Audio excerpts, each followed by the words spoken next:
दोस्तों, सफलता का मतलब सिर्फ आराम से जीना नहीं होता, बल्कि सफलता का मतलब है मुश्किलों से लड़ते हुए आगे बढ़ना।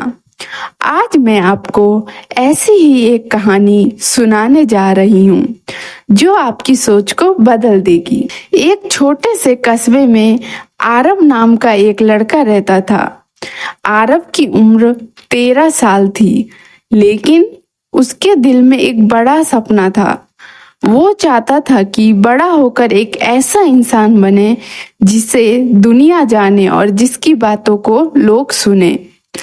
एक दिन गर्मियों की छुट्टियों में आरब अपने नाना जी के गांव चला जाता है। वो गांव में हर दिन अपने नाना जी के साथ समय बिताता, उनसे बातें करता। एक शाम जब दोनों खेत के किनारे बैठे थे, आरब ने नाना जी से कहा, नाना जी, मुझे भी बड़ा आदमी बनना है, मुझे बताइए ना कैसे बनूंगा मैं सफल। नाना जी ने मुस्कुराते हुए उसकी आंखों में देखा और कहा, चलो तुम्हें एक चीज दिखाता हूँ। नाना जी आरब को पास के एक नर्सरी में ले जाते हैं। वहां से वो 2 पौधे खरीदते हैं। घर लौटने के बाद एक पौधे को वो किचन गार्डन पे लगा देते हैं, जहां उसे ढक कर सुरक्षित रखा जाता है, और दूसरे पौधों को वो खुले खेत के मेड़ पर लगा देते हैं, जहां धूप, बारिश और तेज हवा सबका सामना करना पड़ता है। आरब ने पूछा, नाना जी, इनमें से कौन सा पौधा जल्दी बढ़ेगा? आरब ने खुद ही जवाब दिया, जो किचन गार्डन में है वही, क्योंकि वो तो सेफ रहेगा। नाना जी ने सिर्फ मुस्कुराकर कहा, चलो देखते हैं बेटा, वक्त ही बताएगा। 4 साल बीत जाते हैं। आरब फिर से गांव आता है और अपने नाना जी से मिलने जाता है।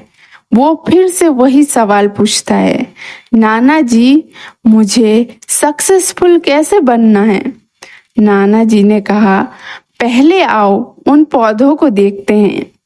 जब वो घर के अंदर वाले पौधों को देखते हैं तो पाते हैं कि वह बस एक सामान्य झाड़ी बन गया है। वो कमजोर और छोटा है। फिर दोनों बाहर खेत की तरफ जाते हैं।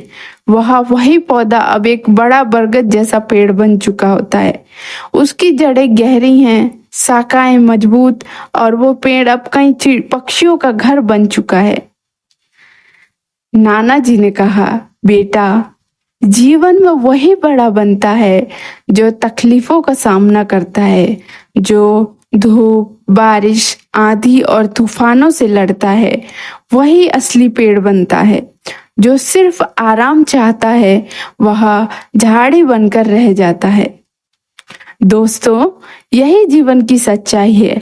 अगर आप हमेशा आसान रास्ता चुनते रहोगे तो छोटी झाड़ी की तरह रह जाओगे, लेकिन अगर आप मुश्किलों का सामना करोगे तो एक मजबूत और विशाल पेड़ की तरह बनोगे, जो दूसरों को भी छाया देगा। इसलिए कभी भी समस्याओं से मत डरना, क्योंकि वही तुम्हें मजबूत बनाती हैं। अगर आपको ये कहानी अच्छी लगी हो तो इसे शेयर जरूर करिए, ताकि लोग भी इसे सुन कर सके और याद रखें। जिंदगी में अगर प्रॉब्लम्स नहीं आ रही हैं तो समझ लो कि तुम ग्रो नहीं कर रहे।